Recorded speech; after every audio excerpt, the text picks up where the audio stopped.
back to our channel. So today we've got no bags to show you in our video, but we will be doing a bit of a chatty one about bags that we've previously purchased and sold. And we'll also talk about some bags that we're contemplating on selling. So if you want to see what bags haven't stayed in our collection, then keep on watching. So the first on our list today is the Chanel wallet on chain. Unfortunately, I don't have that bag anymore, but Cassie still has hers and she still gets use out of it, so at least one of us likes it. I mean, not to say that I don't like it, it's just it didn't really work out for me because I didn't like that the chain was super long. You had to kind of tuck it in every time you wanted to shorten it, and also I just feel like it wasn't getting the wear out of it because I only used it for I think one wedding and a ball that I went to, so 2 uses. I just couldn't justify keeping it in my collection. That bag is like $3,000. Yeah, so it's quite pricey for something you're not going to reach for. Exactly. So you had yours in the Caviar with gold hardware. Yeah. Very popular combination as well. It's a very classic bag and I'm sure it works for a lot of people, but it's just not something that worked for me. But Phoebe, on the other hand, is thinking of getting one. But I'm looking to get one with silver hardware just because a lot of my bags that I have are gold hardware and I just need something different, and I feel like I feel like the gold is a little bit more dressy, but I want something that's just in between kind of. Yeah. We did also recently do a comparison on the wallet on chain and also the Square Mini. Yeah. So that was also one of the reasons why I sold my wok as well, because I got a Square Mini and I feel like it fits a lot more things in it, and it's a bit more casual, so I felt like I could get more wear out of it. We'll leave that video in the description as well if you're interested in watching that one. So the next bag we are going to talk about is the Chanel Boy that Carmen purchased. It's the same as Cassie's one, the black one with calf skin and gold hardware. Yeah. So in the old medium size. Yeah, old medium size as well. So you sold that maybe, how long ago? I sold it about a year ago. I did sell it for about the same price that I bought it for, but it's actually increased by a lot now. But I loved that bag when I first got it. It's a beautiful bag. It's so pretty to look at. And I feel like with the boys, it's just, there's so many different combinations with the leathers and hardwares. It's really hard to find, I think, the one. Yeah, I thought I found the one. I mean, the gold hardware, it was like a shiny gold hardware. Yeah. It's really nice. And the calf skin, I kind of settled for because I originally wanted Caviar leather, which is the one Phoebe has. But I thought the old medium size was a perfect size for me as well, but it actually didn't work out for me because I think it feels a little bit too boxy, and it can fit a lot, but I don't have a lot of things to put in there. You're still on the lookout though for a particular combination. I'm thinking of getting maybe a small size instead, but I think for now I might just not go for the boy because it's a lot of money. Yeah, it is a lot of money to spend, and when Carmen was selling hers, I was contemplating on buying it, but it wasn't, I feel like it wasn't for me either, just because I wanted the Caviar leather. I was happy with the shiny hardware, but I finally found the one eventually. But, and so I actually sold that bag to purchase the classic flap. I get so much more use out of the classic flap and I'm really happy with it. The Chanel classic flap is a little bit more my style in terms of it's not as edgy as the boy bag is because it's not as boxy, but yeah, nonetheless I still really like that bag and I want a small one. So the next one we have on the list to talk about is the Speedy 30. Not the bandolier version, so just the one with the top handle, and that was actually my very first high-end luxury designer purchase. I bought that bag when I was about 19. Yeah, and you really motivated me to get into bags. I think after I saw that bag, it made me fall in love, and that's when we got the Speedy 25 with the strap. So, that was such a good memory. I remember walking into the store with my mum and I was like, I can't believe I'm about to spend $800 on a bag. And that's how cheap they were back then as well. So so much more affordable than they are now. I think now they're about like $1,200, Yeah. $1,300. Yeah. But yeah, so I was really, really happy when I got it.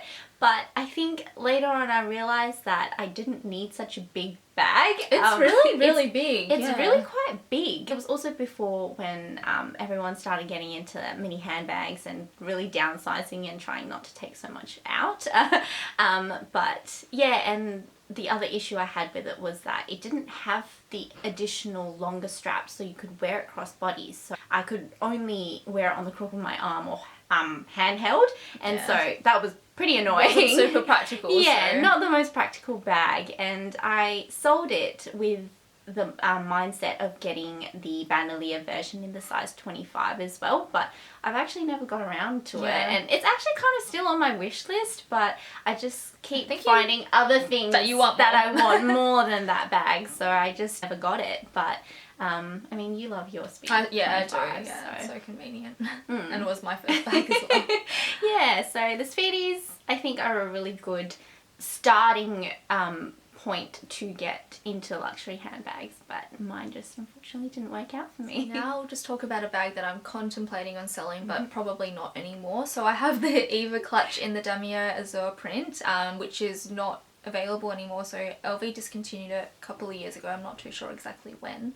And at that time I was considering selling it just because I wasn't using it too much, but yeah, I decided not to. I think I'm a little bit attached to it because it still was part of one of the first, second bag that I ever got. Yeah. So have this kind of connection to it that I can't seem to let it go, and I don't actually own anything else in a Damier Azur print. So in that light colour as I just well. love it, and it's actually a really practical bag. It's fits a lot for the size.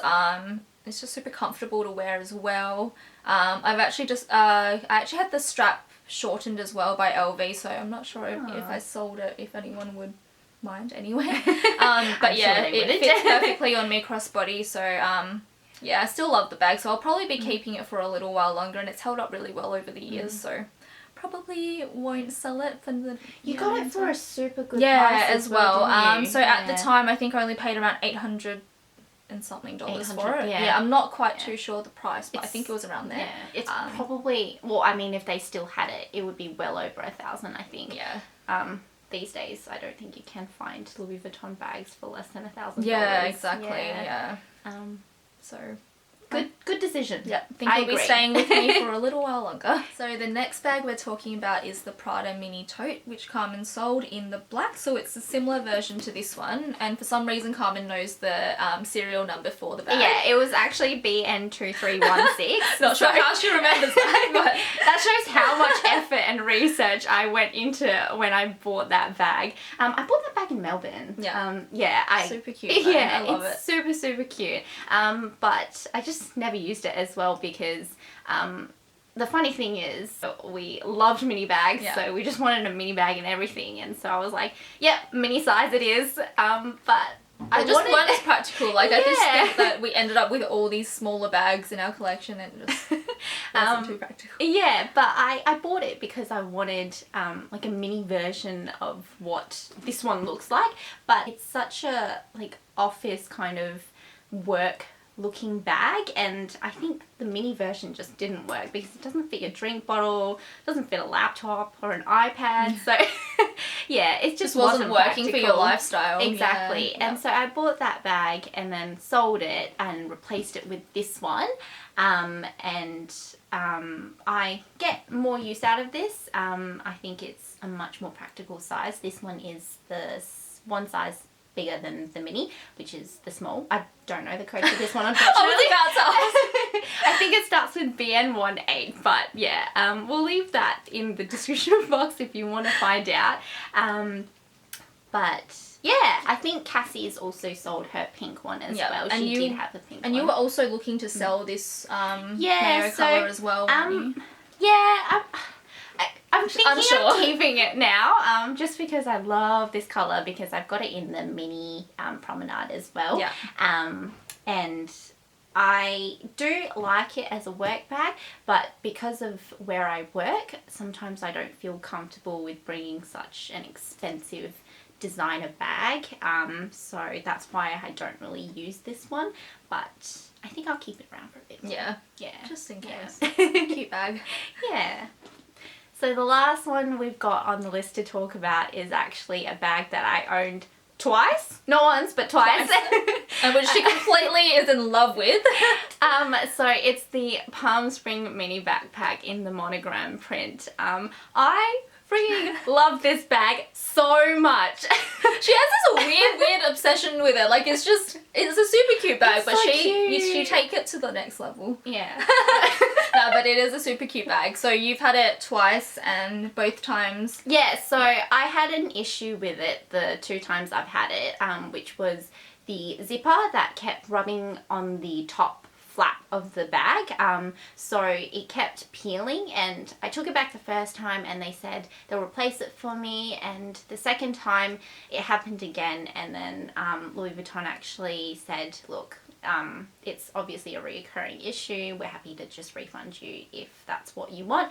And I actually thought about getting another one as a replacement, but then I was like, look, if it's not working 2 times, it's not going to work a 3rd time. But recently they've actually changed the zipper, so the zipper's now exposed and it's not rubbing against the top flap, so I'm not going to have that issue. So I think we're going in for the 3rd purchase for it. I'm going to buy it a 3rd time. But the only issue is I actually can't get my hands on it. Like, super hard to get now. So I feel like lots of people who own the older style now are trying to, well, I've been seeing that people are trying to get rid of it on like the pre-loved websites and Facebook groups. But yeah, hopefully the new one is a lot better, like in terms of like how smooth the zip runs, because I remember it was quite difficult in Japan for you to just open and close the bag when we were on the go. So yeah, so I actually went into Louis Vuitton the other day and inquired about the bag, but they said that nothing in stock. And the last time that I bought mine, I actually called client services like 3 times a week seeing if they had it in stock, but this time I called, they said that they no longer tell people where the bag is available. You just have to go to the store, which is a little inconvenient, but I'm going to get my hands on this bag. But I think, did you decide the next time you see it in the store you're going to purchase it straight away? Yeah, so if I happen to come across it when I go in, I'm definitely going to buy it. And if you guys are interested, we can do another updated video, if you'd like to see that. Thank you guys so much for watching our video. I hope it wasn't too long and boring for you guys. It was a little bit chattier than our usual videos, but if you have any other questions about any bags, or if you want to let us know what bags you've bought and sold, leave them in the comments. Leave them in the comments below. We'd love to know about it. But we'll see you in our next video. Bye!